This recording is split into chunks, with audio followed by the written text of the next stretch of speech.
새해를 지나고 일주일째 되는 첫 주 예배입니다. 저도 그렇습니다만은 우리 성도님들도 한 주간 지나면서 많은 사람들에게 새해 인사 받았을 겁니다. 새해 복 많이 받으십시오. 이런 인사를 듣습니다. 여러분 복 많이 받으셨습니까? 근데 제가 그 인사를 들을 때마다 마음속으로 그 새해의 복은 복인데 어떤 복일까? 여러분 어떤 복을 받기를 원하고 계십니까? 아마 복의 종류가 여러 가지일 겁니다. 어떤 사람들은 물질적으로 잘 되기를 원하시고, 어떤 분들은 건강하기도 원하시고, 어떤 분들은 자녀가 잘 되기도 원하실 거고, 또 어떤 분은 사업이 잘 되기도 원하실 겁니다. 그러면 정말 우리 성도들이 이 시간부터 받아야 할 복 중의 복이 뭘까? 예수님께 물어봤다면 예수님이 뭐라고 하셨을까? 그럴 때 분명한 거 한 가지는 주님이 이 시간에 우리에게 주시고 싶은 복은 이 땅에 있는 동안에도 천국같이 살기를 원하노라. 하나님 나라가 임하기를 원하노라. 할렐루야. 그래서 죽어서도 천국 갈 뿐만 아니고 하나님 나라는 여기 있다 저기 있다 하는 것이 아니요 너희 안에 있느니라. 우리가 살아가는 이 현재 이 자리가 또 여기가 내 삶의 자리가 천국 되기를 원합니다. 다윗이 시편 4편을 기록을 하면서 표제가 뭐냐? 다윗이 영장으로 지휘자의 지휘에 따라서 현악기에 맞춰서 불렀다고 하는 찬양시입니다. 이 찬양시는 살아가는 동안에 하나님을 정말 신실하게 믿고 동행했더니 실질적으로는 새해가 되고 또 변화가 된다고 하지만은 환경적으로도 별로 달라진 게 없이 곤란할 때도 많았고 거짓 사람들이 많아가지고 속상할 때도 많았고 어려운 일도 많이 당하고 그런다면 도대체 내가 새해를 맞이해서 주님께서 주시는 복이 뭘까 봤더니 놀라운 복이 어디에 있느냐? 오늘 본문 시편 4장 4편 7절에 보면은 내 마음에 두신 기쁨이, 하나님이 새해를 맞이하고 새 사람이 되려고 하고 새 출발을 하게 할 때에 제일 먼저 우리에게 주시는 은총이 뭐냐? 새 마음을 주시고 내 마음에 기쁨을 주시고 평안을 주신다는 겁니다. 자, 오늘 우리 본문을 한번 먼저 보시도록 하겠습니다. 하나님 말씀입니다. 자, 오늘 본문 7절 8절입니다. 우리 한번 뜻을 새기면서 다 같이 한 음성으로 읽어봅니다. 주께서 내 마음에 두신 기쁨은 그들의 곡식과 새 포도주가 풍성할 때보다 더하니이다. 내가 평안히 눕고 자기도 하리니 나를 안전히 살게 하시는 이는 오직 여호와이시니이다. 아멘. 지금 이 다윗이 고백하는 것은 새해가 되고 믿음 생활을 하고 은혜를 받았다고 해서 당장 주위 환경이 막 바뀌지는 게 아니라는 거죠. 있는 그대로고, 때로는 오늘 이 본문 1절을 보면 곤란한 일도 있고 2절에 보니까 주위에는 거짓된 일도 있고 4절에 보니까 범죄하는 일도 있고 때로는 마음이 그리고 흔들릴 때가 있는데 도대체 하나님께서 주시는 은혜가 어디에 있는가 봤더니 예루살렘에서도 아니고 여리고에서도 아니고 사마리아에서도 아니고 하나님이 제일 먼저 우리에게 주시는 기쁨과 복은 마음이라는 겁니다. 마음이라는 겁니다. 그래서 오늘 이 시간부터 우리 한 해를 살아가면서 특히 나의 삶 속에 일생을 통해서 우리가 간절히 주님께 받기를 원하는 복이 뭐냐? 주님, 제 마음에 천국 되기를 원합니다. 우리 가정 천국 되기를 원합니다. 우리 교회 천국 같은 교회 되기를 원합니다. 이 나라 이 민족 천국 같은 민족과 나라가 되기를 원합니다. 그래서 하나님 나라는 어떤 나라냐 그럴 때 로마서 14장 17절에 보니까 세 가지가 있습니다. 첫째가 뭐냐? 하나님의 나라는 먹고 마시는 것이 아니요 의로움과 평강과 희락이니라. 희락이라고 하는 것은 기쁨입니다. 그리고 평강이라고 하는 것은 샬롬이라고 해서 모든 것이 제자리에 있는 겁니다. 더 나아가서 올바름이라고 하는 의로움은 모든 사람이 공의로운 사회가 되는 것이 천국입니다. 여러분 한번 생각을 해보십시오. 사과가 10개 있습니다. 사람이 10명이 있습니다. 그러면 공평하고 정의롭게 나누려면 10개 있는 사과를 10명에게 몇 개씩 주면 됩니까? 하나씩 주면 공평하죠. 진짜 공평합니까? 성가대, 사과 10개를 10명에게 공평하게 나누는 것은 한 사람에게 한 개씩 주는 게 공평합니까? 맞습니까? 그런데 안 맞다고 하는 분이 있습니다. 공산주의자들은 이게 공평하지 않다고 합니다. 어떻게 10명에게 사과를 한 개씩 다 나눠주는 것이 공평하냐? 그건 진짜 불공평하다. 그럼 어떻게 나눠줘야 하는 거냐? 니는 몸이 빼빼 마르고 작네? 근데 저 사람 봐라, 몸이 뚱뚱하잖아. 그거 하나 먹어가지고 안 돼. 니는 반쪽 먹어도 되지만 이 사람은 많이 먹어야 돼. 다 내놔봐. 내가 공평하게 나눠줄게 해서 다 거둡니다. 그리고서는 어떻게 하느냐? 자기 혼자 다 먹고 나머지 9명은 공평하게 굶게 만들어버립니다. 이게 공산주의입니다. 여러분, 정의라고 하는 것이 있습니다. 세상에 정의가 뭐냐? 힘 있는 사람이 말하는 게 정의입니까? 돈 있는 사람이 말하는 게 정의입니까? 도대체 정의가 뭐냐 할 때 진정한 우리가 살아가는 인생의 참된 공의로움과 정의는 하나님의 말씀입니다. 하나님의 말씀입니다. 그래서 정말 우리가 이 땅에 살아가는 날 동안에 주님께 구하고 받아야 할 복은 이 땅에 살아가는 날 동안 천국같이 살기를 원합니다. 죽어서도 지옥 가지 않고 천국 가기를 원합니다. 이것이 주님이 우리에게 주시는 가장 큰 복입니다. 이 은혜와 축복이 이 모든 성도님들에게 이 시간에 임하기를 기원합니다. 그런데 어둠이 오면은 불을 밝히는데 막 내가 몸부림쳐가지고 불을 밝히는 게 아니고 전기 기술자들이 와서 등을 다 달아놓습니다. 그러면 등불의 힘으로 어둠이 물러가는 것 아닙니까? 그러나 내가 해야 할 수고는 뭐냐 하면은 스위치는 올려야 합니다.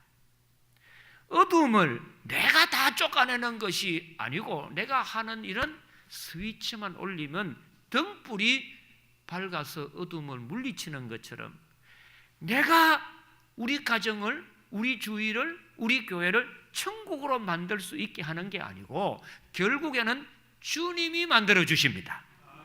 주님이 도와주십니다. 그러면 우리가 해야 할 일이 뭐냐? 그러면은 새 사람이 되면 됩니다. 새 사람이 되어야 합니다. 그러면 어떻게 하면은 새 사람이 되어서 내가 살아가는 내 자리가, 내 마음이 천국이 되어질 수 있을까? 어떻게 해야 새해에 새 사람이 될 수 있을까? 떡국 먹으면 새 사람 됩니까? 달력 한 장 넘기면 새 사람 됩니까? 솔직히 말해서 여러분 새해 지나서 오늘 일주일째인데 새해에 새 사람 됐습니까? 아닙니다. 일주일 지나면 일주일만큼 더 늙어진 겁니다. 헌 사람입니다. 그 말도 안 되는 소리죠. 진정한 새 사람으로서 천국으로 주인으로 살아가는 방법이 세 가지가 소개됩니다. 첫째가 뭐냐? 새 사람이 되시려면은 사도행전 3장 19절에 보니 그러므로 너희가 회개하고 돌이켜 너희 죄 없이 함을 받으라.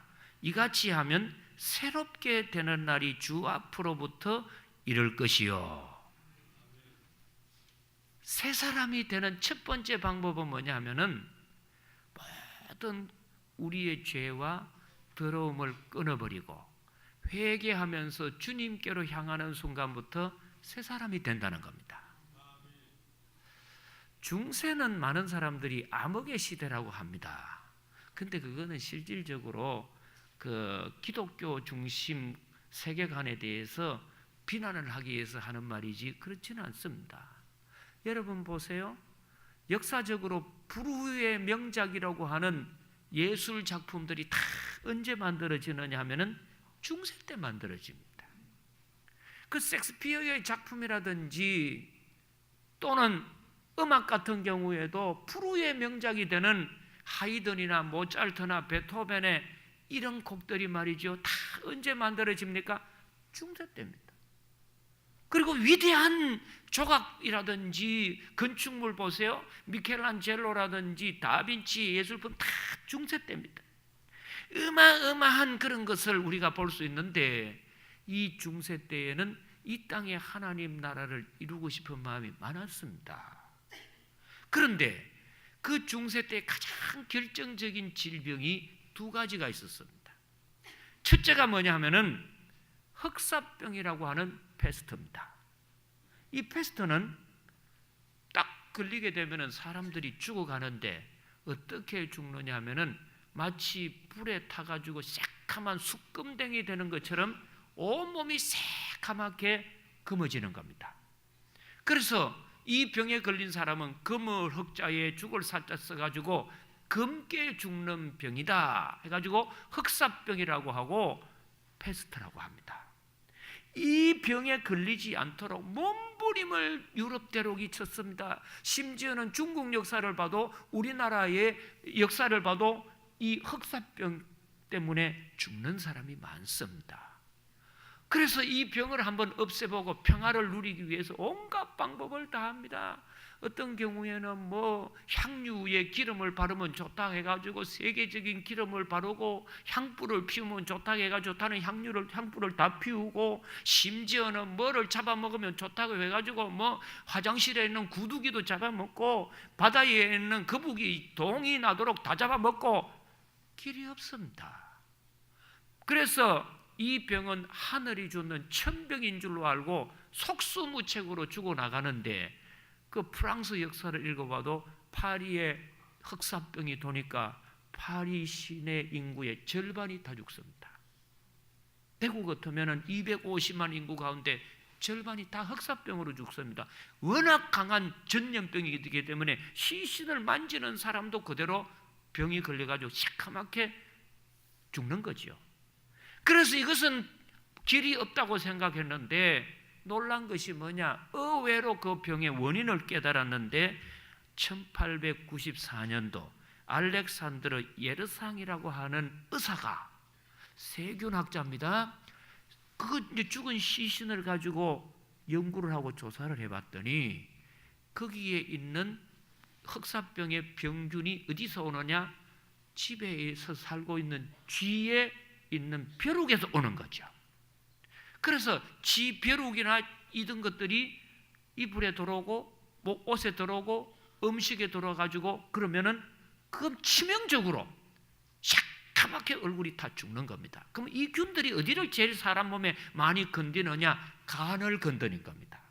그래서 간 기능이 안 좋은 분들은 처음에는 얼굴이 노래지다가 나중에는 새카매집니다. 그래서 우리 한국 분들 가운데도요, 얼굴이 이상하게 새카만 분이 있으면 간 기능이 안 좋은 분들이라고 많이 합니다. 간이 그냥 이 균들이 깔아 먹어버리고 파괴를 시켜버리니까 그냥 죽어나가 떨어지는 거예요. 근데 그 뒤에부터는 집에 있는 쥐를 잡고 지벼룩을 잡으니까 이 흑사병이라고 하는 불치의 병이라고 하는 것이 사라져버린 겁니다. 의외로 집에 있는 쥐새끼에 벼룩에서 이 병이 온 줄을 누가 알았겠습니까? 이 고생을 말이죠, 유럽 대륙이 500년 고생을 합니다. 교황 가운데도 흑사병으로 시커멓게 죽은 경우가 많습니다.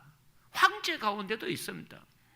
그래서 이거는 뭐 어마어마한 저주인 줄 알았는데 알고 보니 문제의 원인은 딴 데 있는 게 아니에요. 집에 있는 지 벼룩이 왔다는 거예요. 그것만 막아내고 그것만 쫓아내고 그것만 물리치면은 죽이면 해결되는 문제였습니다. 그처럼 우리 삶에 결정적으로 흑사병 같은 저주가 오고 불행을 가져오는 이유가 뭐냐? 죄의 문제입니다. 죄의 문제입니다. 죄가 들어오면 다 막혀버립니다. 길이 없어져 버립니다. 그래서 우리 예수님께서는 뭐라고 하느냐? 예수님의 십자가의 보혈의 공로로 어떤 죄라도 사함을 받으리라. 여러분 올 한 해 여러분의 삶에 천국 되기를 원하면은 예수님을 구주로 영접하시고 예수님 십자가 보혈의 공로로 저의 모든 죄가 사함받기를 원합니다. 예수님 저의 모든 죄를 용서하여 주옵시고 사하여 주옵소서. 그래서 너희가 자백하면 목 용서해 주는 것이 없다고 했습니다. 우편에 있는 강도까지도 용서하신 주님이십니다. 저는 우리 성도님들이 이 한 해를 출발하면서 먼저 알고 지은 죄 모르고 지은 죄 많습니다. 저 역시 죄인입니다. 우리는 하나님 앞에 다 죄인입니다. 아담의 원죄를 이어받은 우리는 다 부인할 수 없는 게 하나님 앞에 죄인입니다. 이 죄 용서함을 받는 길은 오직 하나, 예수 그리스도 보혈의 공로밖에 없습니다. 그래서 주 예수를 믿어라. 그리하면 너와 내 집이 구원을 얻으리라. 예수님, 저의 모든 죄 용서함을 받기를 원합니다. 새 사람 되기를 원합니다. 할렐루야. 그래서 우리는 먼저 나의 죄의 쇠사슬을 끊고 묶여있는 모든 밧줄을 끊고 저주의 밧줄도 끊고 어둠과 마귀의 세력의 쇠사슬을 끊고 예수님 이름으로 새 출발 새 사람 하기를 기원합니다. 두 번째로는 새 사람이 되시려고 하는 분들은 반드시 뭘 해야 하느냐? 소속을 분명히 해야 합니다. 소속을 분명히 해야 합니다. 성경 말씀 고린도후서 5장 7절에 보면은 두 번째로 새 사람이 되려는 분들에게 주시는 말씀이 있습니다. 그런즉 누구든지 그리스도 안에 있으면 새로운 피조물이라. 이전 것은 지나갔으니 보라 새 것이 되었도다. 그리스도 안에 있으면 새로운 피조물이라. 이전 것은 지나갔으니 보라 새 것이 되었도다. 어제는 잠시 그 모임이 있어서 참석을 해드렸습니다. 대구에서 아주 귀한 분들이 많이 참석을 하셨는데요. 그 중에 좀 연세가 많이 되셨는 어느 회사의 회장님인데 여회장님이세요. 회의를 다 마치고 나서 새해 들어서 덕담을 한마디 하시지요. 그랬더니 이 어른이 일어서셔가지고 덕담할 거는 없고 평소에 늘 즐겨 암기하고 애송하는 시 두 편을 소개하겠다 그랬어요. 저는 그때 이 시를 이럴 때도 이렇게 잘 쓰이는구나 싶었는데 이분이 첫 번째 우리에게 이제 들려줬던 시가 뭐냐면은 낮술입니다. 낮에 마시는 술을 두 자로 뭐라고 해요? 낮술이라고 하는데 이 시를 읽어보고 시인들이나 시에 조금 조예가 있는 사람은 무릎을 탁 칠 만큼 이야 이렇게 명시가 어디에 있나 그렇게 탐복을 한답니다. 왜 그러냐면은 이 낮술이라고 하는 시가 너무 시중에 짧은 시기 때문에 한 문장입니다. 한 문장으로 딱 되어 있고 그리고 그걸 보면은 감탄을 할 만큼 뜻이 깊은데 그것을 이제 이 어른이 소개를 한 거죠. 그러면서 제목, 낮술, 내용 이러면 안 되는데 이게 내용이에요. 낮에 일하는 사람이 술 마시면 뭐 하는 거예요? 안 되는데 이러면 안 되는데 제가 그 시를 들으면서 맞다. 낮에 술 마시고 그렇게 다니면 안 되는데 하면서 마시잖아요. 그처럼 우리가 새해를 살아가며 정말 이래서는 내가 안 되는데, 하나님의 사람으로서 이래서는 안 되는데, 이런 것들이 있을 때 여러분 정말 절제하셔야 합니다. 그리고 이분이 두 번째 시를 읊었는데 사랑에 대한 시였습니다. 그 시의 내용이 어떻게 되느냐 하면은, 배를 타고 강나루에 도착하니 이제는 배를 버리고 떠나서 당신에게로 갑니다. 당신을 만난 뒤에 내 마음에 처음으로 버리고 떠난 것은 내 자아의 욕심이었습니다. 이제 내 마음속에는 누구만 있느냐? 당신만 있습니다. 이게 사랑이라는 시예요. 저는 감동 깊게 들었는데 여러분 감동이 안 되십니까? 배를 타고 부두에 오니까 목적지를 가기 위해서는 뭘부터 떠나야 됩니까? 배를 떠나고 버리듯이 사랑하는 당신을 만나고 첫 번째 배를 버리고 떠나는 것처럼 내 속에서 버린 게 뭐냐? 내 자아를 버리고 내 속에 살아있는 것은 당신밖에 없습니다. 참 명시입니다. 오늘 특별히 결혼하는 신랑 신부가 저기 있는데 이 정도 고백은 해야 사랑입니다. 그렇지 않습니까? 그래서 우리가 올 한 해 동안 살아가면서 정말 인생의 가장 큰 문제는 자기의 욕심에 얽매이고 자기의 이기심에 얽매이면 부모도 안 보입니다. 배우자도 안 보입니다. 교회도 안 보입니다. 오로지 나밖에 없고 나의 생각, 주관만, 욕심만 있으면 결국 어떻게 됩니까? 욕심이 잉태하면 죄를 낳고 죄가 장성하면 사망을 낳느니라. 그러니까 예수님을 만나서 함께 거하는 천국이 되려면 제일 먼저 내 자신의 욕심을 버리기를 원합니다. 이기심 버리기를 원합니다. 그러면서 내 마음에 가득 채워야 할 것은 당신이라고 하는 예수님 채우기를 원합니다. 오늘부터 이제는 예수님께 속하면 예수님께서 우리를 인도하시고 천국 같은 삶으로 지키실 줄로 압니다. 마지막으로 새 사람이 되셔서 하나님 나라를 이 땅에서 이루고 살기를 원하면은 항상 뭐부터 바꾸셔야 하느냐? 우리의 심령이 변화되기를 원합니다. 마음이 바뀌기를 원합니다. 에베소서 4장 22절에 보니 너희는 유혹의 욕심을 따라 썩어져가는 옛사람을 벗어버리고 구습을 따르는 옛사람을 버리고 오직 너희의 심령이 새롭게 되어 마음이 새롭게 되어 심령이 새롭게 되어 새 사람을 입어라. 여러분 새로운 삶을 살기 위해서 집도 바꿔보시고 옷도 바꿔보시고 차도 바꿔보시고 어떤 경우에는 어떤 부인들은 남편도 바꿔보고 어떤 남자들은 부인도 바꿔보고 직장 바꾸면 새로운 삶이 될까? 아닙니다.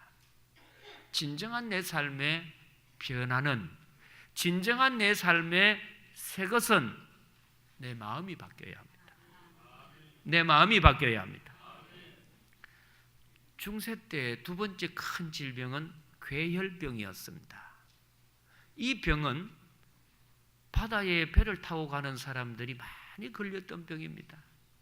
특징은 뭐냐 하면은 이 병이 걸리면은 우리 몸에 있는 구멍마다 피를 다 토하는 겁니다. 코로, 눈으로, 귀로 막 피를 토하고 죽기 때문에 괴혈병입니다.